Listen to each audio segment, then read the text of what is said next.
guys, it's morning. Hi everyone, this is Millie and welcome back to another vlog of Me Time with Millie. আজকে আমরা আমার রাজস্থান ট্যুরের day 2 ব্লগটা share করতে চলেছি। So let's get started.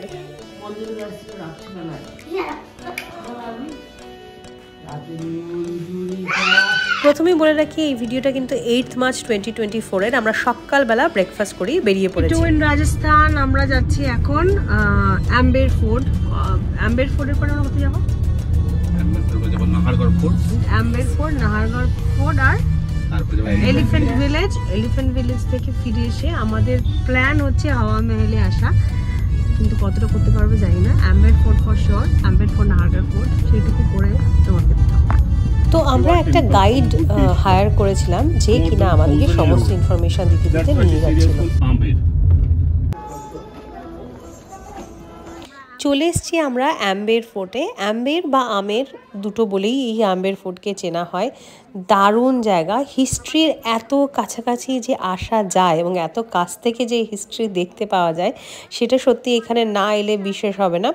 যাই হোক, ঐশী এর মধ্যে ভীষণ টায়ার্ড হয়ে গেছে। এদিকে আমরা তো অ্যামেজড, এখানকার স্কাল্পচার দেখে, এখানের আশপাশটা অ্যামেজটা দেখে পুরো পাগল হয়ে গেছি।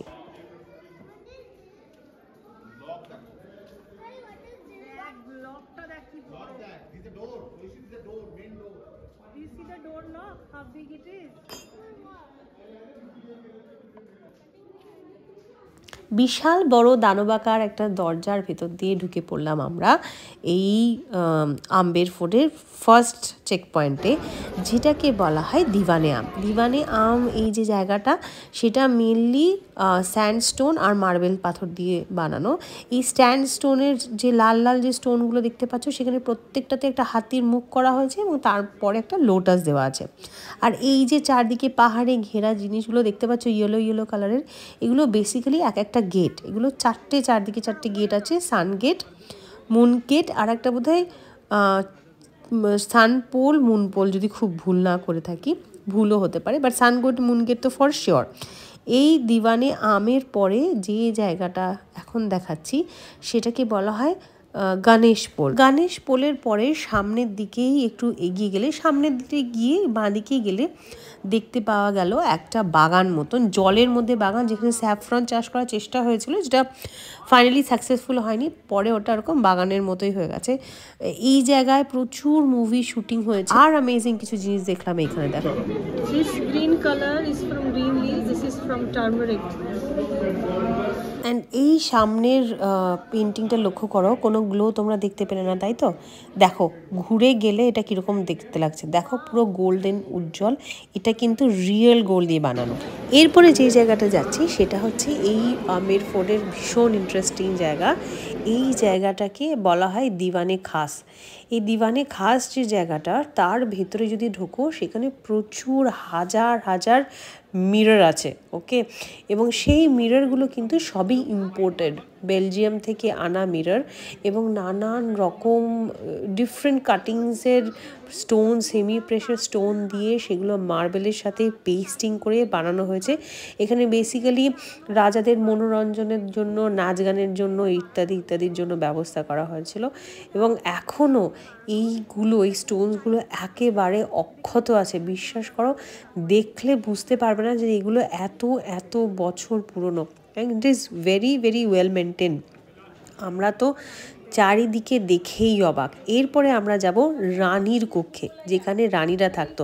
একটা পুরো ভুলাইয়া রোডের মধ্যে দিয়ে আমরা ওখান থেকে বেরিয়ে যাচ্ছিলাম, যেখানে রানীর থাকার জায়গা। এইটা একটা কোয়ার্টারই ছিল, রানীর কোয়ার্টার। এইটা হচ্ছে রানীদের স্নান করার জায়গা। দেখো, আগেকার যুগে এরকম স্নান করার জায়গা থাকতো। এই যে হাঁড়িগুলো দেখতে পাচ্ছ, এখানে গরম জল এবং ঠান্ডা জলের ব্যবস্থাও ছিল। নাও এখান থেকে এইটা একটা পুরো কোয়ার্টার, যেখানে রানীরা থাকে, এবং এখানে মেলরা কোনোই মেল অ্যালাউড ছিল না। এইরকম প্রত্যেকটা রানীর জন্য 2 বেডরুম অ্যাপার্টমেন্টের মতন করে ভাগ করা ছিল। এই যে যেটা দেখছো, এটা একটা বেডরুম। আর এইটা যেটা দেখতে পাচ্ছ, এখানে কিন্তু রেন ওয়াটার হারভেস্ট করা হয়। মানে জলটা, এটা পুরো জায়গাটা একটা ট্যাঙ্ক, যত বৃষ্টির জল পড়তো সমস্ত এই ট্যাঙ্কে গিয়ে জমা হতো। এরপরে এখান থেকেই একটুখানি সিঁড়ি দিয়ে উঠে আশপাশটা আমরা দেখছি। এই আম্বের ফোর্টটা মোটামুটি দেখা হয়ে গেছে। এবার আমরা ভীষণই হাংরি, খেতে যাব কোথাও একটা। সামনে যে রেস্টুরেন্টটা ছিল সেখানেই খেতে গেলাম এবং নিয়ে নেওয়া হলো একটা প্রপার রাজস্থানি থালি। রাজস্থানি থালি, এখানে আছে অ্যাসর্টেড ব্রেড, ডাল, লাল মাছ, this is something chicken, this is another chicken, ওটা কি একটা some दाल, सैलड। दादा ये चिकन का नाम बताइए ना, क्या चिकन का नाम क्या है ये चिकन का? जोधपुरी चिकन है। जोधपुरी चिकन। और ये क्या है? ये दाल है, ये जयपुरी चिकन है, और फिर ये लाल मटन है। ভালো করে লাঞ্চটা সেরেই আমরা বেরিয়ে পড়লাম এবং চলে গেলাম এলিফ্যান্ট ভিলেজে। কোনো আইডিয়া ছিল না এখানে কি হয়, গিয়ে দেখলাম এখানে প্রচুর হাতি আছে। বেসিক্যালি এলিফ্যান্ট রাইড করানো হয়, সাথে আশেপাশে মোরগ মুরগি এরকম ছোটোখাটো নানা রকম অ্যানিমালস রাখা আছে। আমার যদিও খুব বেশি ইচ্ছে ছিল না এই বুড়ো হাতির ঘাড়ে চড়ার, বা আমার খারাপই লাগছিল রাদার বেচারাদের ধরে তুলে নিয়ে যাওয়া হয়, বাট বাচ্চারা গেছে, সো কোনো উপায় নেই, ওরা চড়তে চাইলো তাই চড়তে হলো। প্রথমে আবির আর আবিরের ড্যাডি গেল, তারপরে আমরা একটা রাউন্ড দিলাম এলিফ্যান্টের ঘাড়ে চেপে। Oh my god. Oh my god. Elephant ride তো হলো, এলিফ্যান্ট রাইড করে তারপরে আমরা আবার রওনা দিলাম নাহারগড় ফোর্টের দিকে। না, ফোর্টটা থেকেও বড় ইম্পর্ট্যান্ট জিনিস যেটা হচ্ছে যে রাস্তাটা, নাহারগড় যাওয়ার ফোর্টে যাওয়ার যে রাস্তাটা, পুরো পাহাড়ের ওপর দিয়ে যাওয়া, এবং রাস্তাটা কিন্তু ভীষণই সুন্দর। আর আমাদের যে ড্রাইভার দাদা ছিল, সেই দাদা যেটা বললো যে নাহারগড় ফোর্টের যে শীশ মহল বলে ওরা একটা আর্টিফিশিয়ালি শীশ মহল বানিয়েছে, সেটা কিন্তু অ্যামেজিং, তো সেটা দেখতেই হবে। What is the original tiger? Bengal tiger है। If it was a real tiger, the roof. বাচ্চারা এই রোবোটিক টাইগার দেখে তো ভীষণ খুশি, আশপাশটাও ভীষণ সুন্দর ছিল, বাট এখানে মেনলি ওই শীশ মহলটাই দেখানোর ছিল, এবং তার সাথে ওখানে একটা মাদাম তুসোর মতন একটা মিউজিয়াম করা আছে, কিন্তু কোনোটাতেই ফটোগ্রাফি অ্যালাউড ছিল না, তাই কিছুই ভিডিও করতে পারিনি। নাহারগড় ফোর্ট মিউজিয়ামটা ভালো ছিল না, শীষ মহলটা আমার অতটাও কিছু ভালো লাগেনি।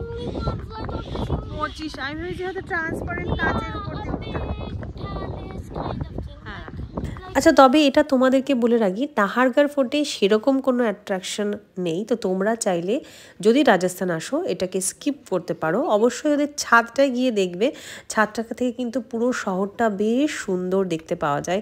ভালো ছবি তোলার সুযোগ পেলে তুলো, কারণ এত ক্রাউডেড থাকে, সেরকম ছবি তোলারও সুযোগ হয় না। যাই হোক, আমরা এখন যারপরনায় টায়ার্ড, আজকে আর হাওয়া মহল দেখা হলো না। ডে 3 রাজস্থানে আমরা কি করছি সেটা জানতে হলে কিন্তু আমার আপকামিং ভিডিওতে চোখ রাখতে হবে। আর তোমাদের যদি এই ব্লগটা ভালো লেগে থাকে তাহলে একটা লাইক, শেয়ার আর কমেন্ট করো। আর যদি তোমাদের কোনো সাজেশন থাকে বা কিছু পার্টিকুলার ভিডিও দেখতে চাও, সেটাও আমাকে অবশ্যই কমেন্ট বক্সে জানিও। আজকের ভিডিওটা তাহলে এখানেই থাক, আবার দেখা হবে অন্য কোনো দিন অন্য কোনো ব্লগে। ততদিন তোমরা খুব ভালো থেকো আর সুস্থ থেকো। আজ তবে আসি, বাই।